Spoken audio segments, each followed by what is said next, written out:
জীবনে যদি অনেক নামাজ কাজা হয়ে যায়, অনেক ওয়াক্ত, অনেক বছর পর্যন্ত আপনি নামাজ আদায় করেন নাই, কিন্তু এখন আপনি নামাজটা আদায় করতে চান, এই নামাজ কত কাজা হয়েছে আপনার কোনো হিসাবও নাই, তাহলে আপনি কিভাবে নামাজটা আদায় করবেন? এই বিষয়টা নিয়ে আমি আপনাদেরকে ক্লিয়ার করতে চাই। অনেকেই প্রশ্ন করে, হুজুর আমার শরীয়তের হুকুম যখন আমার উপরে জারি হয়েছে তখন থেকে আমি 2 বছর 5 বছর 7 বছর আমি নামাজ আদায় করি নাই, কিন্তু আলহামদুলিল্লাহ এখন আল্লাহ পাক আমাকে কবুল করেছে, এখন আমি নামাজটা আদায় করি, এবং অতীত জীবনে নামাজ কাজা করার কারণে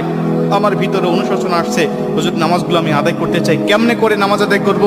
শুধু তওবা করলেই হয়ে যাবে নাকি আমাকে সেই নামাজগুলোকে হিসাব করে করে আমাকে পড়তে হবে? অনেকেই বলে, হুজুর হিসাব করা তো সম্ভব নয়, তাহলে কিভাবে নামাজটা আদায় করব? কারণ অল্প যদি ওয়াক্ত নামাজ কাজা হয়, যেমন আজকে আপনি 2 ওয়াক্ত নামাজ কাজা করেছেন, আসর এবং মাগরিবের নামাজ আপনি আদায় করেন নাই, এশার নামাজের সময় আপনার স্মরণ হয়েছে বা আপনি অবসর হয়েছেন, ব্যস্ততা আপনার কমেছে, আপনি এখন কাজা নামাজটা আদায় করবেন, হিসাব করে আপনি এশার নামাজের আগে আসরের নামাজের 4 রাকাত আপনি কাজা নামাজ আদায় করলেন, মাগরিবের 3 রাকাত করলেন, তারপর এশার নামাজের আদায়